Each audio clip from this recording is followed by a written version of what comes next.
making a bun. Bun, bun, bun, bun, bun, a Bunderkin, bun, bun, bun, bun, bun, a Bunderkin, bun, bun, bun, bun, bun, a Bunderkin, bun.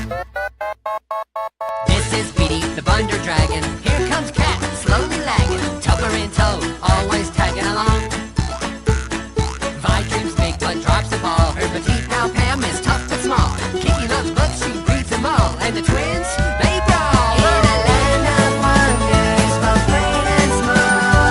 In Bunder Valley, you'll see it all. Come discover the mystery, what it means to be. A bun, bun, bun, bun, bun, bun, bun, again. A bun, bun, bun, bun, bun, bun, bun, again. A bun, bun, bun, bun, bun, bun, bun, again. Bun, bun, bun, bun, bun, bun, bun, again.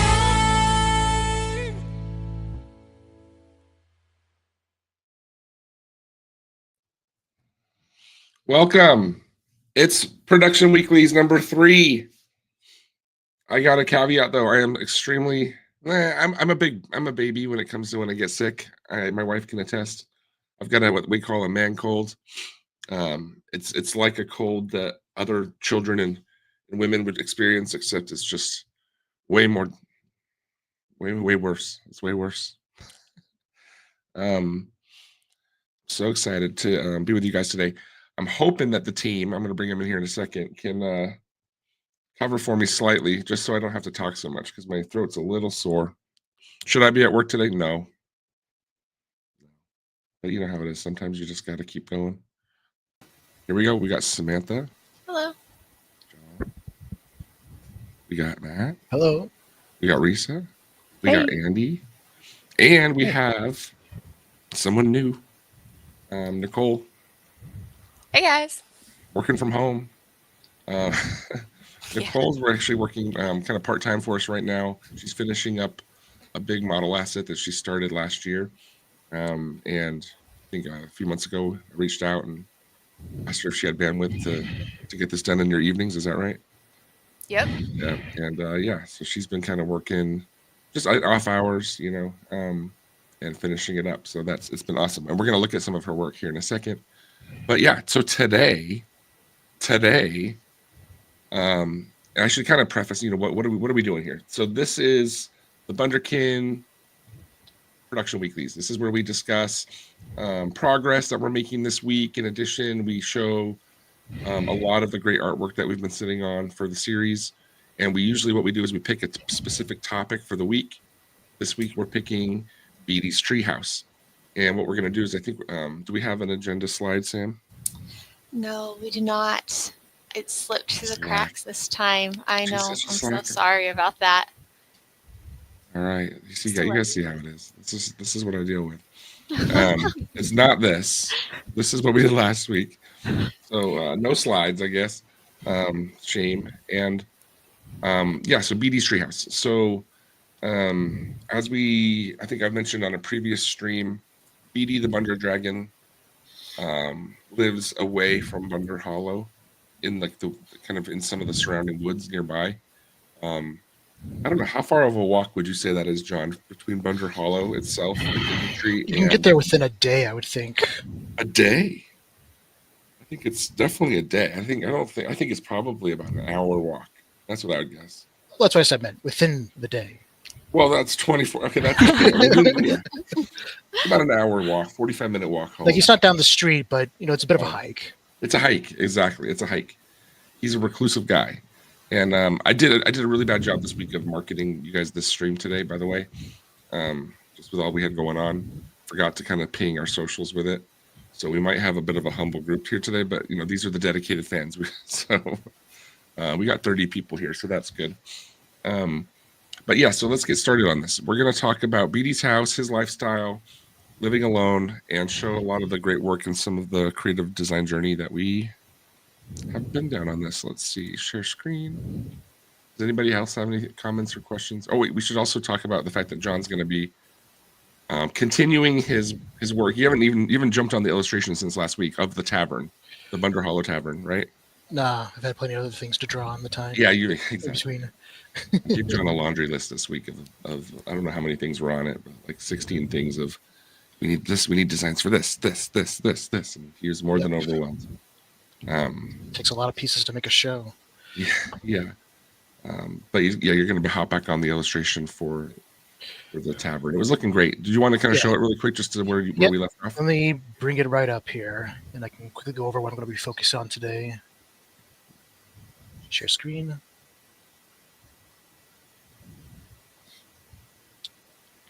Here we go. Alex Flores says Brad Breek, Gravity Falls, We Bear Bears, Kiff, nailed this. Yep. So Brad Breek wrote our theme song for Bunderkin,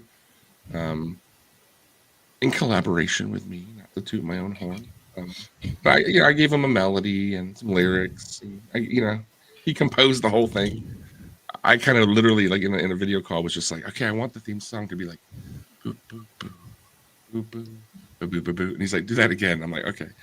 And yeah, it was pretty funny. I had no idea what I'm doing. Music. I really like Brad's work on this. It's very catchy and it gets stuck in the head. Yes. Yeah, the bridge when it kind of kicks into like the bigger choruses, it's really fun. A lot of energy. Right. So on this last week, you were saying you wanted to add an additional. This is what you were doing before. You added like an additional dwelling on top of the tavern. Yeah, an extension of the tavern, potentially. Nice. We're going to move this down so I have some more room to draw up here. Yeah. But yeah, I'm going to be thinking more about what exactly is going to appear. It's like I wanted a secondary large shape. We have the main large shape, which is the barrel of the tavern itself, and I wanted the secondary one, smaller, potentially up front. This would go in front of the fire. There's a fire station that's above this, right behind it. Whoops, my bad. Photoshop sometimes just does that. I think the only note I had is that the scale of Beedee and the tables is a little wrong, so you might want to kind of normalize some of the scale elements. Beedee should probably technically, the simplest thing would be is just to make Beedee smaller in that reference drawing. Yeah, well, it's based off the model right at the moment. Like you can see him kind of there. There he is. Right. So all right, I'm gonna present now. Let's see. We're gonna get to the topic of the week, which is Beedee's TreeHouse. Here we go. Let's see. And again, I'm sorry if I sound plugged up. I'm sorry if I'm not hitting my consonants and I'm super sorry that I'm snivelly. This might be the grossest YouTube video of all time. I'm so sorry. But you just gotta do it sometimes. You just gotta show up. Showing up's half the battle. All right. Sam, okay, this is what's funny about this is I don't remember this, who did this, when it was done, or I don't know. I've never seen this before. It looks like Brad. I've never seen this before. This was done by Brad Duke. This is really early concept. Brad Duke. Right. So I think some of the design elements I gave him. So Beedee, in a lot of ways, is a bit of a tortured soul, you could say. Not like to the point where it makes him sleepless at night or anything, but he's. What does it even mean of me to think I made a little kid that's like a tortured soul? I don't know what I mean by that. I mean, he's like, he there's a little bit of languish with his lifestyle. He lives alone. He's prickly. He doesn't get along with many people. He's very independent. And the set piece that I wanted his home to be amongst is I wanted all of these large old ruins and lamenting sculptures. We're going to see a lot more art here in a second of these lamenting sculptures, but like big stone, what looks kind of like Bunderkin shaped heads, skulls, but they're not really skulls. They're just stone statues that have kind of crumbled over the thousands of years. And that's this is I think this is Brad's first take at it. I don't remember it. Sorry, Brad, if you're watching. But I do like it. It's nice. I like the integration of the tree and the stonework, which is something that we kind of kept rolling with for some time. Let's go to the next one. I don't know if this one's actually a depiction of Beedee's house. I know Brad did this one as well. He has a really great sense of control of light, shadow. It's beautiful. I love his colors. Yeah, his colors, and this is like I don't know. I guess probably an hour and a half study for Brad. He's really quick at just kind of making these, working fast and loose. Maybe it was 2 or 3 hours, but I don't think it was very long. This is the idea that Beedee has found, like he's made his home in a found object of some kind of lost outpost of some sort. That was kind of thinking here. This one's actually not a depiction of Beedee's house. This one's a different story element for an episode idea I had. I'm not going to go into it, but this one's a fun little illustration that Brad did. Now, I think, John, is this you? No, this is still Brad. This is still Brad. This Man, is his early stuff. This was before I came on. I'm going to blame it on the flu. I can't remember anything right now. I think this was, again, exploring, okay, does Beedee live in a big found object? Does he live in something that he built himself? Does he live in a piece of nature? And I know it's cliche to have your hero living in a treehouse, and I know shows like Adventure Time has done that, but I think that was just something that resonated. It's kind of the dream of all kids to kind of live on your own in a big, beautiful, illustrious treehouse, and that's kind of to me, that's a universal. I don't know if it's universal. Maybe it's like an Americana kind of romance notion of Huck Finn kind of living on his own kind of thing, but it's where we settled. Where do you guys did you guys have any thoughts on this? Like as far as like, it's a trope for a reason. Yeah. And I think we were able to. What we ended up with was we were able to put our own spin on it, and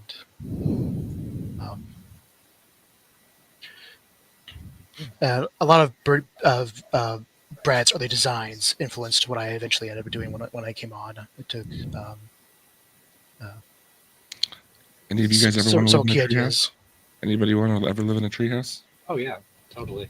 I think You guys know every what I'm kid goes talking through that. I think every kid goes through that sort of thing where they build like a fort with their friends. Like we could live out here. We don't need to go home. We can build our own colony. Stick it to the man. Be off the grid. Yeah, I think every kid that's Exactly. at least very least that's like a passing thought, and then some kids try and lean into it. He's an independent soul. This one really, I think Brad did a great job. This is what I asked him. I'm like, I want it to be sadder. I remember I told him, I was like, I want it to be more sad. And then he kind of did this, and I think the original pass on this, it didn't have the roots coming out of the mouth. And I said, I want it to be vomiting roots. And again, this is just this idea. I even like notice the fingernail that's fallen off that one statue on the right there. It's all kind of like slightly disturbing. It's tortured soul treehouse. Yeah, it's the tortured soul thing. I don't even know what I mean by that, but yeah. I mean, you guys have heard me talk about Beedee for a while. Do you guys know what I mean by tortured soul? Help me out here. Words aren't coming. Oh, you go ahead, John. Oh no, you go ahead first. Oh, okay. I was gonna say, I think it's like he's not just like living on his own because, I mean, he doesn't mind being on his own, but it's almost like a self-fulfilling prophecy. He's like, yeah, I can make it on my own, and then because of that, he is alone, and it's kind of like this bad feedback loop and I think that tortured soul is that pretending like I don't need anyone and pretending like I can live on my own and I'm happy with that 100% of the time. And, but I don't think anyone's ever 100% happy all the time being alone, even people who like to be with their thoughts. And I think that's kind of the tortured soul element is him saying one thing and needing another. Well said. Thanks. John, did you want to add on? No, I was just saying that. Correct me if I'm wrong, but I don't think Beedee would ever confess that he feels lonely or is lonely. Mm-hmm. Perhaps not even to himself, but the truth is that the friends he finds along his adventures in this show really are good for him and healthy for him. I think it's nice to note that with these early concept paintings, it's really a mood is a huge part of it. Like mood is kind of what dictates a lot of what's coming, even when it gets to the modeling level where Risa and Nicole are at the moment, and it's just kind of like these kind of drawings at least kind of point in a nice, clear emotional indicator or like a design buoy. This is the same kind of drawing, except again, this was more roots, more vomit, more. And then he also added Kathy and Beedee at the bottom there, early renditions of them. More detail on the treehouse. This is a fun design. I like this design. We ended up not going this route to some degree, but there's a lot of fun here. I think, in fact, we should probably have more dangling ropes on our current tree. Just as a note, John. Mm-hmm. some kind of exterior ropage. I love it. Again, Brad, I think I told him this one looks a little too big. This one's a little more quaint, a little more cute. You got that morning light coming in. You got the little fairy dust kind of flying by. You got a little more positive. It's still kind of disturbing, but it's kind of like ideal. There's like ideal morning kind of vibes here. Anyone? More thoughts? Jump in when you guys want to. And there's nothing wrong. You can say whatever you want. Come my little wallflowers. I like the contrast here. The bright colors feels cheery. It feels nice, but then you have this underlying little moroseness. The statue that's also there. It's a nice dichotomy that I really like. I also think it highlights part of what Beedee finds so frustrating about like the town of Bunder Hollow, which is they're so content to just be like nothing's wrong and there's no mysteries here, but there is all this underlying kind of, oh, that's kind of weird, or why is this here? And that juxtaposition drives him crazy because no one else is worried about it. Yeah, I think Andy, you were going to say something. I mean, it just seems like it's optimistic. Like it's built on kind of this creepy statue still, but he's making the best of it, using what he has, and then in this illustration, they both seem very happy. Really cheery Boy Scout marches. I like that you get the sense that there's not just one of these statues, but it's like this, again, this kind of harkens to like Middle Earth, kind of like this world has a story, and it's longer than just what we're showing you in this series or in this in this season or in this pendium. It's bigger than that, and I think yeah, that's what I love, that kind of stuff. So I think adding more statues, adding more depth to the world. This one's a beautiful one. I think Brad did this one as well. Is that right? Yep. This is an idea for the interior of the treehouse. And again, there's a lot of kind of Adventure Time influence with this as well. And this was an early rendition. I love the multiple floors. You got a playroom. You got a living space. You got that front door, like the front area with a bunch of picture frames. I'm not sure about that, but he's not that nostalgic for anything. A lot of found pictures of himself. Yeah. A lot of found objects, Lego pieces. He's got a little science room up top on the right, and then he's got his bedroom upstairs. There's some niceness there. I think my feedback with this is I love it, but it's too, like, he's way too well off. This looks like a rich kid house, doesn't look like the poor street urchin like situation. I mean, this is amazing. That being said, I think we do have kind of plans to grow Beedee's house into this to some degree. Talk about that in a little bit. Over time, as he and Kathy and his friends start to invest more time and energy into their group, their club, their mystery club. Let's just call it that for now. Yeah. Then John came on, and I think these were done. I don't know what month these done. No, this would have been years ago. Right. So you can see how this is a really good depiction of how an artist can catch what the previous artist did, and then roll with it and make it their own. You can see Brad's influence obviously in the sculpture and the tree growing out of the eye socket and the vomiting bushes coming out. I really like the idea of this is kind of like a garage space down here in the skull. Really cool. And yeah, the tree, finding more iconic shapes with the tree branches. John, do you want to speak more to this? Yeah, so keeping those elements from Brad's, the tree growing out of this rock face shape thing. And then what you said, this was largely trying to find an iconic shape. I did a later study where I just went into thumbnail mode and just drew different shapes. Eventually, I think we decided this was a little too elaborate, a little too mansion-y. But yeah, the scale seemed off to me. Like that door, this is huge. This is quite a nice place. Yeah, he's even got a little wooden fort there. Yeah. And then these got even more epic. Yeah. John definitely leans kind of big fantasy notions with his. I think that's kind of where your head goes a lot. Just really big shapes, really epic looking proportions. Although that sketch on the left was an important one. That's where I landed on the idea of ears, the tree having ears like him. Right. And that eventually became something else. Yeah, we'll talk about that.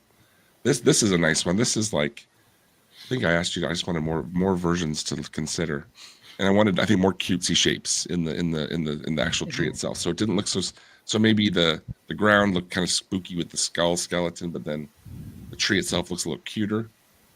You can see just John just kind of, again, this is what we call, artist shorthand. He's not worrying about too much except shape, language, and really just shape, language. Got a little castle kind of, yeah, there's some fun stuff here. I'm not a fan of the roots coming out of the mouth. That look like tongue.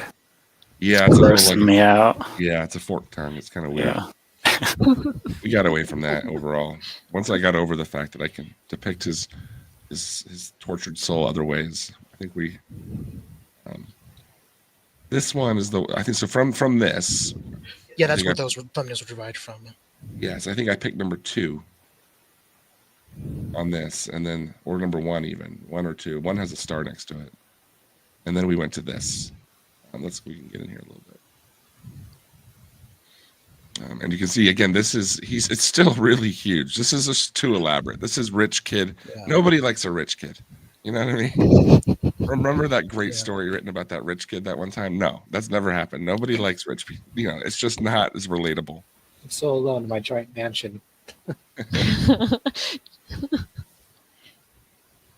It's that same kind of thing, like childhood stories where the main protagonist has a nurturing and loving mother who takes care of all of his hardships and just he has unconditional love by this motherly figure. Those are just things that don't necessarily work in storytelling, because it just, again, it's not a challenge enough. The story just doesn't seem interesting. If the kid's got a warm meal at night every night and then a blanket and his mom changes his sheets, it's just like, it's a little bit like, what's this guy, what's his needs? How does this kid want anything or need it? The only time you have that, you're about to take it away. Yeah, you got to take it away. I was just about to say that. That's Luke Skywalker coming home and everything's been burned down. That's the other alternative. I remember being shocked by Aunt Beru and Uncle Owen just being burnt skeletons. It's freaky as a kid. The first time I saw it, I swear I was like, no, that's not them. It must be, they're being tricked. I told myself it was some extra robots they had.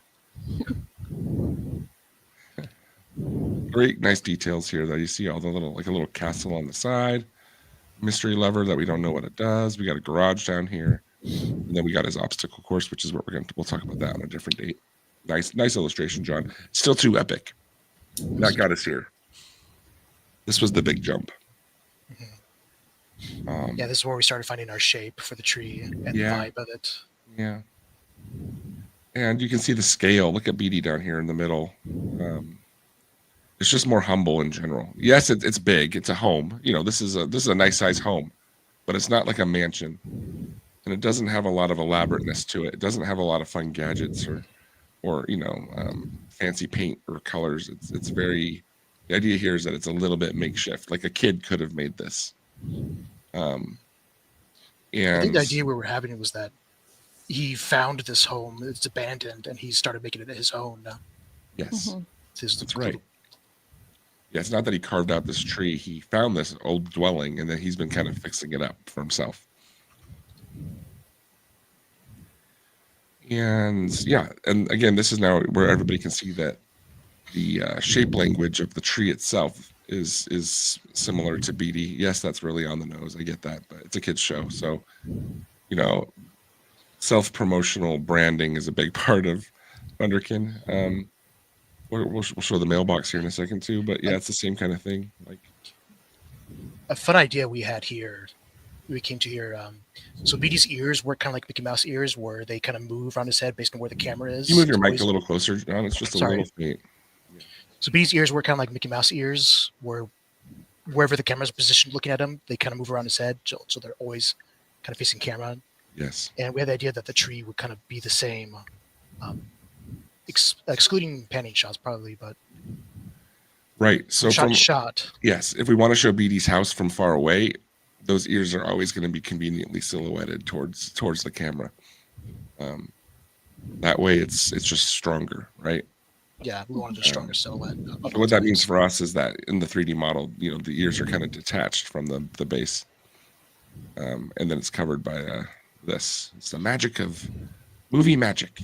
We weren't satisfied with rigging characters. We were like, no, we got to rig the house. Yes.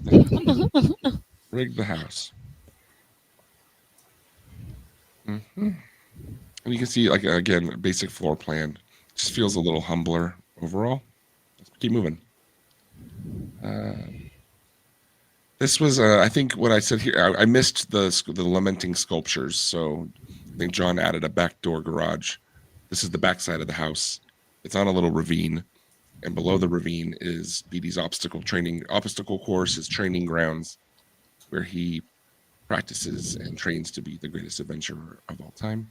And I think in my own headcanon, there's a way to get from this skull up through his house into the home itself. So that's where it's going to go. Great little illustration, John. Here's, like, again, this is the kind of stuff we think about. Just like what's the ground topography? How does slopes and canyons and ledges, and I'm just going to kind of quickly move. We're moving a little slower than I anticipated, as always. This was a mailbox. So everybody in Bunder Hollow has a mailbox. Even though Beedee's not well liked in town, he still has a mailbox, because that's just a universal right of being a Bunderkin.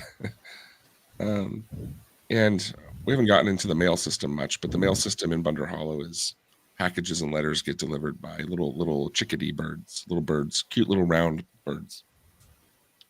Is there questions we should be interlacing into this, Sam, coming in? I haven't. Let's see. This is a good one. We could have answered this right out. For Q&A time about the lore. Okay, nice.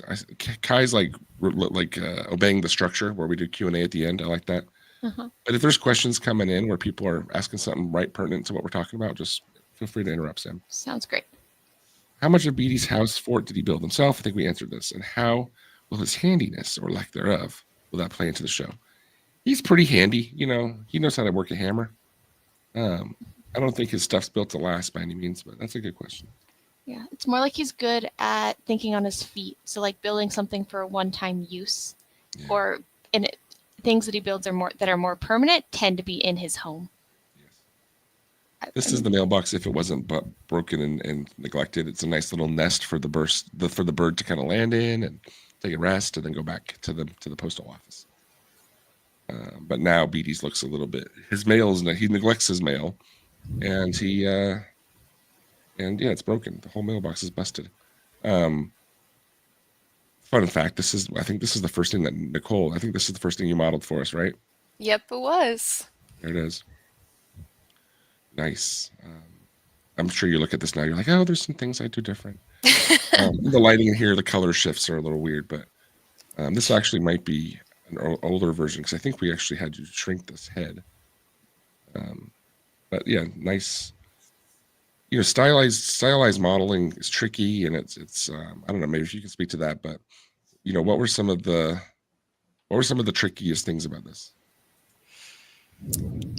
Yeah, it was definitely a shift, because the last thing I worked on was more like Pixar or realism, things like that. So switching over to something it was more colorful and simple, but you have to get the simple shapes to read how you want them to read, or else it looks dumb. So it took some experimenting to make sure, the creases in the cardboard were intentional and simple. And so it felt what we were going for. Yeah, I think I remember, just the silhouettes have to be strong, and I think it took you a while to kind of get your edging right on the wood. And this I think with better lighting, this you guys would really see how awesome this is. But this is an image that we found on our drive, so we just threw it into the presentation. But did a great job. It looks lovely. It looks fun and colorful, which is what we wanted. This is an early illustration of some of. I don't know if we're still doing this, to be honest, but Beedee he's a suspicious little fellow, and I don't think he's ever had a trespasser, but he's ready. he's ready for his first trespasser. Let's say that. So he puts out a lot of alert systems, alarm systems, security systems to make sure that nobody gets close to his palace. And this is maybe where we can transition over to Nicole. This is Nicole's. This was an earlier version, but she's still working on it. But then maybe it'd be best if I just stop sharing and you can share. Is that okay, Nicole? Yeah. Great. Yeah. So this is Beedee's house. Let's see this. You just hit that present button, and then I think you do share screen, and then you can pick which entire screen probably is what you want, or window. Did that work? Let's see. Yeah. Okay. I see it. Here we are. Nice. Yeah. Yeah, this is where we're at right now. Awesome. Still working on a couple of things, especially in the back, but it's coming along.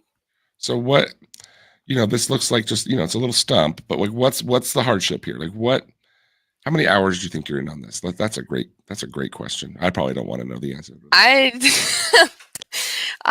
don't even know. Easily 30, right? Oh, I think that's a low ball. Yeah, that's a low ball and a half. The key word there is easily. Yeah. Yes. Easily 30. Let's say for the record, you're 80 hours in. Probably, yeah. There was, and let's talk about what's been taking. Like, what's the biggest problem? What's the biggest challenge with this? And the devil's in the details. That's kind of where I want you to go. So we got a big graphic house, clean shape language, but where's the real time eater on this? It's kind of a lot of figuring out how these lines flow. So kind of like the image you showed earlier of those red trees, was trying to figure out the balance between it needs to look like a tree, but it needs to be stylized. So it can't be like realistic, but we need enough grooves so it reads like a tree. So that's kind of, I feel like what's taking a lot of time is figuring out, how these flow, how to make it look interesting and kind of. And the resolution of this right now the resolution is really high res, right? This is like the wire. Oh no, this is actually, I forgot. I thought maybe you're doing this in ZBrush, but you kind of switched over, huh? Yeah, I did the initial pass in ZBrush, and now everything is a little more smooth. Let's get nice and close so people can see the wireframe and what we're talking about on this. Yeah. And yeah, there's a little bit of blurry lag, I think, going on with the feed, but just leave the camera. If you let the camera kind of still for a second, it'll solidify, and then the details pop in right there. Just let that sit there. So all of those lines have to be, the sculpt has to kind of support those, the sculpt of how the vertices or the points of the 3D model are connected, or what will give us those kind of smooth sweeping shapes, right? And that's what we call topology. Good topology. I have a good question here, Sure. Stephen. So Justin Nelson, VA, says, does the wood texture on Beedee's tree match to Bunder Hollow, or are these trees vastly different? Just in their textures and stuff is what I'm assuming he's asking. That's a great question. We talked about Beedee's house being a bit of a sapling from the kindred tree, but I'm not sure if that's where we landed. I think that's not the case. John, you answer this one. Is the bark on the exterior bark of this tree the same as the kindred tree? You're muted, I think. It is similar, though a lot of the trees in this zone share similarities. You have to go out much farther before you start getting vastly different trees. Yeah. Yeah, I like this. The design language is lovely because it's like swirly ripples of fudge ripple kind of designs. It's really cute. You want to go all the way around, Nicole? You can keep going. Just keep tumbling a bit. Inside that vertical tree shaft right there, one of my favorite shows growing up, obviously, was Star Wars, along with my entire generation. But that vertical tree shaft right there on that branch on the right, that's actually a ladder that, can go up and down. So kind of like in the Millennium Falcon, when Luke and Han kind of go to the turrets and they start shooting from the top and bottom. It's kind of that kind of idea where the main floor of the kindred of Beedee's treehouse has a ladder that goes up and a ladder that goes down. It's the same ladder, except you can choose whether to go up or down. Just love. I always thought that was just so clever in general. I don't know why, but and then we have the roots kind of coming out and so this here this I do a lot of woodworking and this kind of growth on this side of the house, this big kind of gnarly cancer ball is what you call a burl. It's a burl. That's the tree botany term for it. And it's kind of like a tree. It's like a tree cancer. It's like a big kind of it's kind of like where the cells of a tree kind of mutate and turn into a bit of they get kind of confused and a growth forms. It's like a wart or a mole on a human. Trees get that too. And and let's just say for today, I'm just going to say the interior of that room of the house lends itself to that type of mutation. So like what he uses that room for is in a way kind of how Beedee is a cancer culturally to his people. So we'll talk about that later. This looks great. And the balls where the leaves are, those are all just temporary, right, Nicole? Yes, yeah. They're just Those are just kind of- placeholders. Yeah. You need to maintain shape language and stuff. Yeah. Look at all the details up here. She did such a great job on capturing the details. Zoom in right on that edge of the open-ended. Yeah, that one there. Zoom very close just so people can kind of see. Look at all that work, guys. It's a lot of work to. Yeah, it's really green and satisfying. Yeah, it is. Yeah, looked great topology. Yeah. Worth the 80 hours, right? Yeah, it's worth. No, it's worth, Totally. worth it. This is going to Easily. be this set piece is in almost every episode. So this is one of those ones where you don't chintz out on stuff. I have a question here that asks more about Nicole's process. So are these using a sculpting tool or another method? And I'll let Nicole talk to that because I'm not sure if I know her method 100%. I started out in ZBrush and I sculpted the lines and kind of the bulges, and then I brought it into Maya and kind of quadrawed and picked what lines and what shapes I liked, and then I added the bevels and the cracks and things to bring it more to life. Beautiful. All right, I'm gonna hop back in. Did you have anything else to show, Nicole? Is No, it just Maya? Okay, good. That's just Maya. All right, that's fine. Let's see. We had one more question that I just thought kind of pertained to this and to the trees. So, do all the trees in Bunder Valley have the same leaf color? No. I can answer that, but no, definitely not.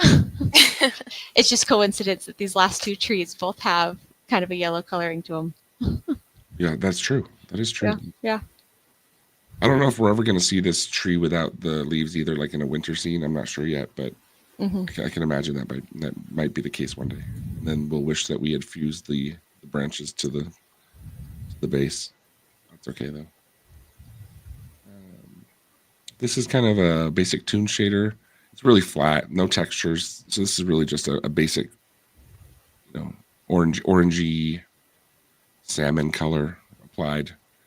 Doesn't make it actually hides a lot of the details. So big thing about what Nicole brought to the team is a lot of beautiful texture work. And I think there might be some slides here where there are texture work.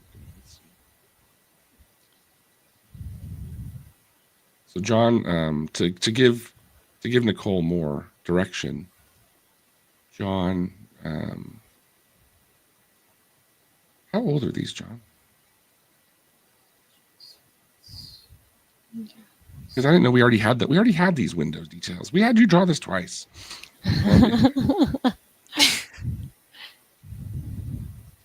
It's true. You're muted again, my friend. I just realized. Well, I haven't drawn the second time yet. Yeah, I know, but just 2 weeks ago, we had you for Nicole draw this again. Like with this kind of the tree rings, all that, right? Am I crazy, guys? I'm not crazy. Oh, wait, no, I see what you mean, yeah. Yes. But this is kind of this is like a drawing that gives Nicole a big visual cue on what the flow should look like on those ripples. And then let's see here. There's another one. Well, okay, yeah. So this is actually a render from Nicole after she actually textured some of the wood elements. I don't think this is necessarily quite the very end of the road for it, but this is kind of where it's at the moment, I think. Mhm. I think I probably want to see a little bit more variety in some of these dark kind of the ambient occlusion lines, but still, it looks really nice and graphic. I think that we really practiced on like the ears of Beedee's house before Nicole started to move and really deep dive into the trunk of it, just because it was a little more self-contained. And you can really see it here as opposed to the rest of the trunk that's a little bit more of that work earlier in that work in progress. Wood is really challenging to recreate because, and I've been doing this on some props in the last few weeks. Your brain as a human, when you're recreating something as random as wood, your brain just loves patterns, and you start kind of implementing parallel curvatures and like really like even if you add like a knot or a hole in the wood, the distance you put between the holes subconsciously you start to make equal. You're like, oh, that one's 3 units away. I'm going to make that other hole 3 units away. It's the same kind of thing as if you've ever painted a night sky and then you're kind of laying out all the stars. It's really tricky to not make those stars look man mapped. Like it's like you can tell in an instant, like, oh, that that was. At least this is how my mind works, and maybe I'm in my own world here. But do you guys agree with this? I've done it so many times. Yeah, you kind of fall into those patterns. Yeah. Nicole, you agree? Oh, absolutely. Yeah. I think I did that swirl on the top of. Yeah. And then I finally was just like, John, I need your help because I can't. Yeah. I can't figure out how to do it. Yeah, and it's just like the thicknesses, the variety of thicknesses and thinnesses, how it gets narrow and how it gets wide, making it feel like it's just nature going its own thing, doing its own thing. That's where it's tricky. And I remember even like some of these when you did these gashes, you had kind of the first pass you had spaced them out, and there was kind of like a gash every few. I'm like, oh my gosh, there's a pattern. I can see you kind of, because again, part of 3D modeling is kind of turning off your brain and kind of just like going with the flow. But again, your brain kind of gets in there and it starts to try to make patterns. You can't just think randomly. It's really hard. Yeah, this is I think you did this last week, right, John? Yeah. Notes. Yeah. Yeah, so Nicole next is going to kind of get into more of the details on how the windows kind of pop out and stuff. But yeah, this is just great. Great reference. Looks good. This is a nice little study of like, I think there was a lot of notes about how the roots grow out of the main trunk. And I think Nicole's first pass was like this. So it felt a little bit like smooth, but then John's like, no, it's gotta kind of be a deep kind of fold. So those crevices are actually quite deep. Like the tree's kind of overweight and it's grown over itself, you know what I mean? A little bit of a pot belly. Yeah, that was super helpful. Yeah. Okay, that's it for that portion. And how are we doing on time? We're kind of 15 minutes. 15 minutes. I wonder if maybe we want to take a couple questions and then. I think we might just save the rest for the next round. Because we're aiming at around an hour, guys, and we're already at 45, so let's answer questions. Let's do it. Cool. I'm just gonna remove your screen share and then we'll just pop up some questions. Do you want me just to pick some, Stephen, or I've been Yes, I want you to pick them and just read them out. Perfect. Awesome. So we had one here that asked about getting like stuffed animals, plushies, those kinds of things. I had a meeting about that today with two potential not investors, but people that we're looking for investment from certain individuals. And anyway, we had a whole topic about merchandise. Yes, we want to do vinyl figures. Yes, we want to do plushies. That's all I'll say at the moment. But yeah, it's on the roadmap. That was part of how we went about designing characters on Bunderkin. We wanted the characters to lend themselves towards cute kind of merchandisable products. Mm-hmm.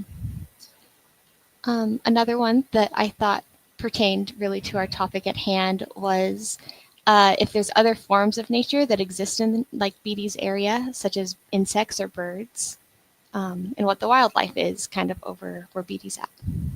Normally, I would let someone else answer that, but I don't want someone to say something wrong. And by wrong, I mean it's just that's a good question. What else is out there? The dilemma I had when writing for the show is, okay, if all the Bunderkin have kind of derivative animal-like qualities, like Cathu, we're not hiding the fact that Cathu looks like a cat. Does that mean there's not cats in this world? In that, the answer to that is yeah. There's not cats as pets to Bunderkin, but there are little birds. There's critters. We call them critters. We call them derpy derps. They're most of the critters that we're adding in town in nature. They all look like they're kind of. It sounds really funny to say. They're a little derpy. All of them all look like they're a little half-witted. Every squirrel and lizard and frog and bird you see looks a little bit special needs slightly. It's like it could, it doesn't like the bird, like its brain, its neural network isn't exactly super advanced, let's say, so it's there's a certain kind of tenderness that the characters that these little critters lend themselves to when they don't look like they're quite they're not exactly shrewd animals of prey or shrewd carnivores. They're all kind of derpy derps. That's all we'll say at the moment. There are bugs. We'll get into that on a future stream. Mm-hmm. Anybody else want to add anything on that? No, I think that covers it. Let's see. This one is more one where we could go around and comment, which is which characters are you guys most like? And there's another one that had a very similar like which characters do you guys like intertwine with, which I just think kind of means which ones do you like and who do you relate to most? So I don't know if we wanted to go. Yeah, no, that's a great around question. the circle. I'll answer last. So who wants to go first? Which character in Bunderkin do you guys like? And it doesn't have to be someone that you're similar to. Just kind of like which characters are you like? Let's start at the bottom, Nicole. Let's have you go first. I think Kiki's my favorite because she's pretty adorable. Yeah, she's adorable. I like Cathu. Sorry, say that again, Andy. I like Cathu. That's Right. he's. I think he's my favorite. Just a good little Boy Scout. Yeah, Nice. yeah, nice. Yeah, he's a scene stealer right now. And the pilot, Cathu's, it's very hard to once he shows up in the pilot, like we're in golden time. Everybody loves him. So, what about you, Risa? I love Palm.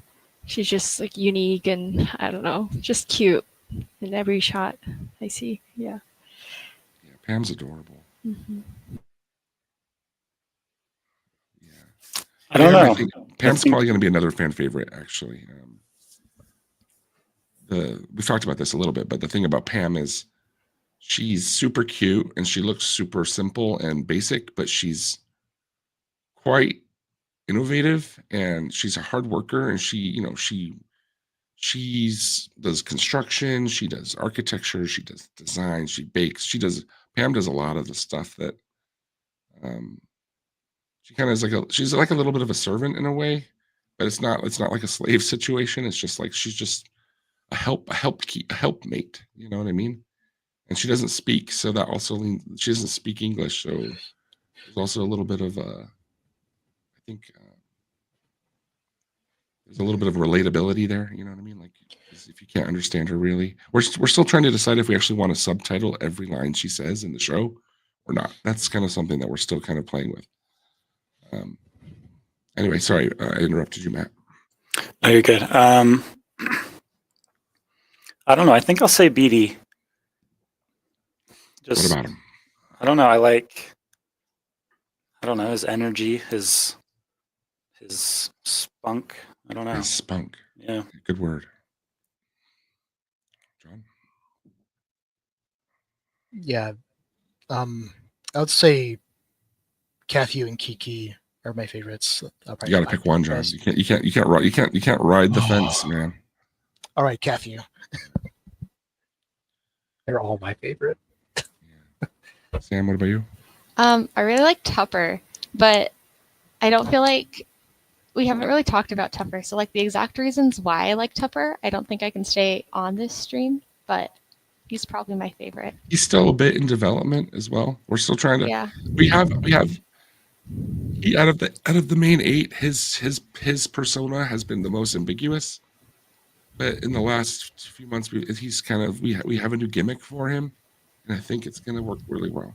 That's all we're going to say. But yeah, I can see why you might like it. I think his design's adorable. I like how he has the simple head, like it's just round. You know. Yeah. I think I can remember the moment Sam really started to like Tupper. We had done a sketch of them in the cart, and they're like going downhill, and Beedee's excited, Kathy's excited, and Tupper's just screaming his head off. He's terrified. I remember you. I think it's when you got attached to Tupper. I think you're probably right. Yeah. And I was like, that one's my favorite. My answer He's just trying to survive. Radioactive Agati asks, does Pam quack? She doesn't quack, but she beeps and she boops, she chirps. We haven't gotten into the sound design for her yet, but the thing I can say is it's a lot like R2D2's cadence. You understand what he's saying, even though it's not words. So I think with her, there's going to be a little bit more playfulness in the type of sounds than R2D2, but for the most part, it's very similar in the type of attitude. So good question. Yeah, my favorite character right now. No, Sam, you said yours. Did you say yours? Tupper. Yeah, yes. I said Tupper. My favorite character is Beedee, and again, it's because he's just so flawed, and he has so much potential, and he doesn't know how to get what he wants. And I can relate to the fact that everything he tries to do, he gets in his own way, and I think, yeah, that's kind of where he came from for me. Is it's just that's so super relatable to me. Like, you're your own worst enemy kind of thing. Like, yeah.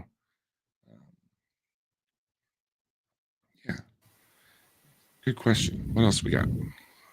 We have one that talks about like fan songs and fan music, and I think we could also answer how we feel about fan art and things like that in regards to this question.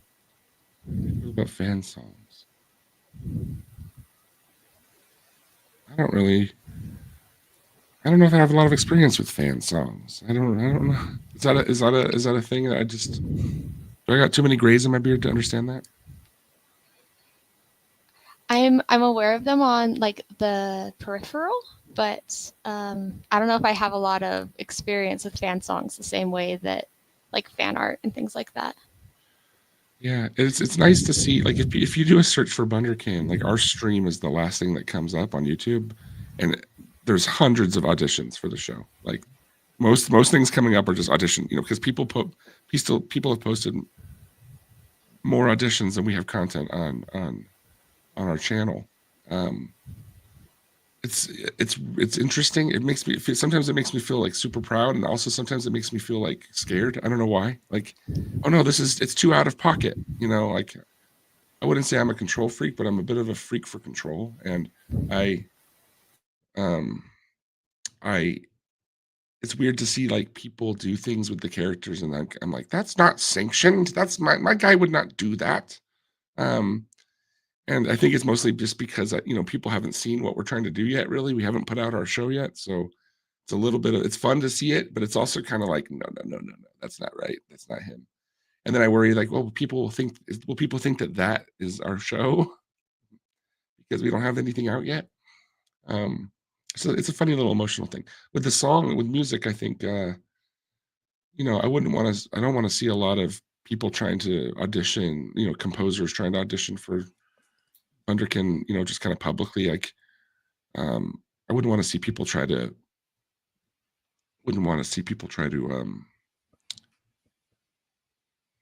I don't know, pitch their creatives on it to some extent until because it's like I haven't gotten there yet. I did hire Brad to do the the intro, but the actual thematic music in the episodes still not quite there in my head. So it's kind of like I like to pretend that I want to be involved with a lot of the process. So I guess I get scared when I see people do things out of pocket, but I don't think that's an unusual thing for creators. You know, when they see things that people are, it's resonating with people. That's the good news. I get that. Anyway, what do you guys think about this?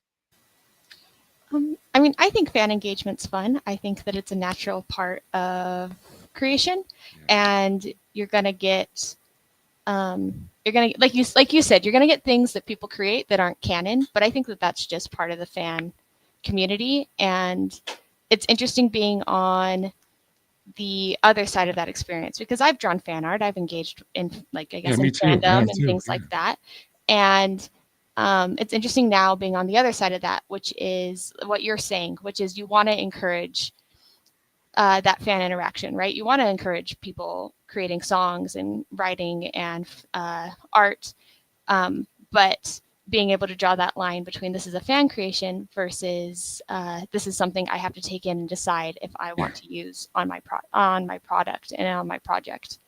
And it's an interesting balance as a creator because I think that both are important. It's also like, again, like, you know, fan art is usually it's because something came out, millions of people saw it, and then you have people making tribute art to it. But the thing itself is already quite established. With our show, it's still very much like new, and it's changing and it's kind of evolving.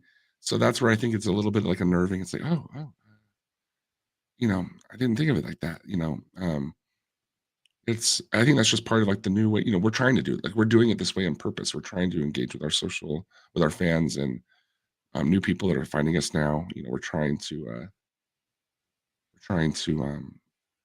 change the interaction between process and audience. So I'm going to get used to it. I've always been a little bit overly protective of my stuff. I think, you know, just as an artist, it's always been a little bit of I don't know.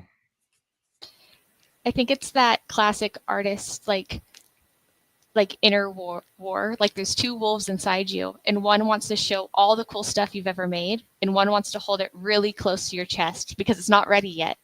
And I think that, I mean, maybe I'm speaking on every artist's behalf, but I definitely know that I've felt that way before, where trying to figure out the best time to bring this stuff up and never feeling 100% ready. And it's kind of exciting and also terrible.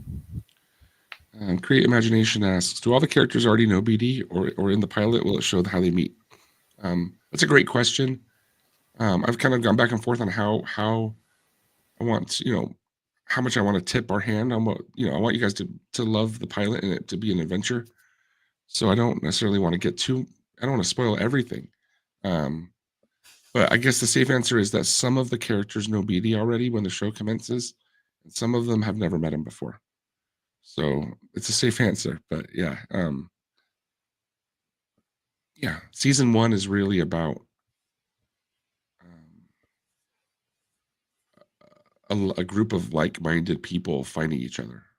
That's probably and that's not always a smooth thing. It's pretty rough because sometimes it's hard to admit that you're like-minded with people that you don't like. You know what I mean? All right, what else do we got? I like this question here that talks about what's a harder part of the process, doing design work or writing.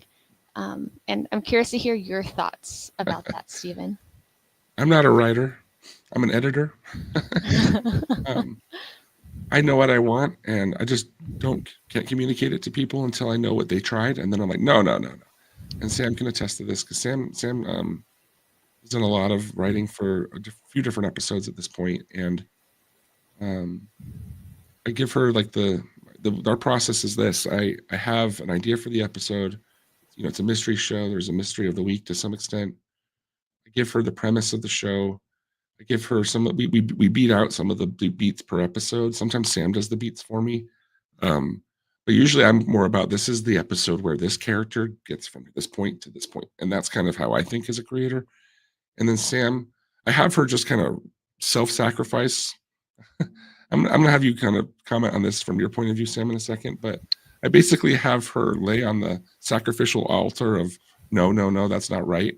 And basically set her up for failure to some degree, but she knows that once she pitches something, that's what's going to trigger my creative thinking to go around it or to embrace some things that she's done as well. It's not always conflict, but a lot of the times it's like, I want to see it, what you think. And then I'll be like, no.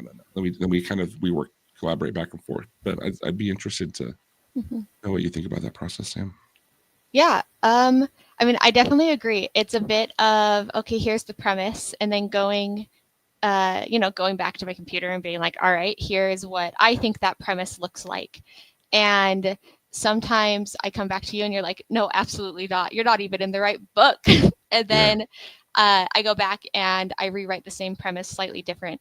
Because I think everyone's this way, where people like different tropes and see different ways characters can go, and it's trying to find find the happy medium between that, like this idea that you have in your head and this bigger picture, and how does my one single episode of writing fit into that bigger picture, and making sure you're hitting the same beats. And there's times where it comes back and there's ideas that both of us really love and enjoy, and it just doesn't work. And that's that classic kill your darlings. Like, it's not always just me bringing ideas and you going no, or like you said, it's not always just that back and forth conflict. Sometimes we all come together and it's, oh, this is awesome, move it forward. And then it's the other sad side of it, which is, this is awesome, and it no longer works within this premise, and we're going to have to set it aside and hopefully one day use it somewhere else, but maybe not. Like, that's just kind of the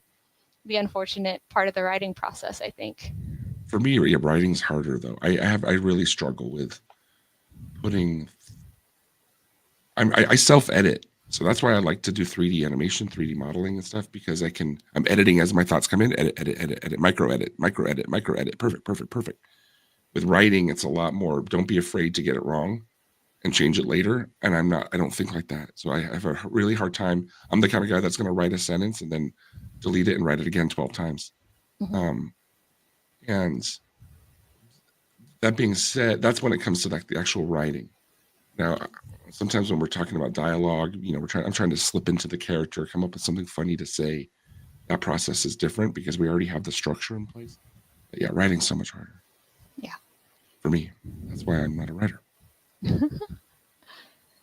I also think that writing and design sometimes works in tandem with each other. Like, there's been a lot of times where we have written a scene in a script and then come back to John with that information, whether it be in his like design or like storyboards. And as that's getting worked out in storyboard and design, we realize, oh, things have to change in the script, or, oh, there's a better joke here. And that's also been really interesting, is seeing that like hand in hand, the way that design and story have gone hand in hand in this project. Yeah, it's definitely been more incremental than I think's typical. Yeah. Typically when a show's made, all the writing is somewhat, the writing gets taken 75% done for a whole season. Then art's commissioned after the writing's in place to some degree. And then, it's a little less back and forth. Ours has been very back and forth. Partly because, we have that luxury, but also as, again, trying to create something a different way, in a way. So. Ironing out details as we go and kind of learning as we go. We are coming up. Oh, yeah, well, we're out of time here. So we're out of time. Are there any other key questions?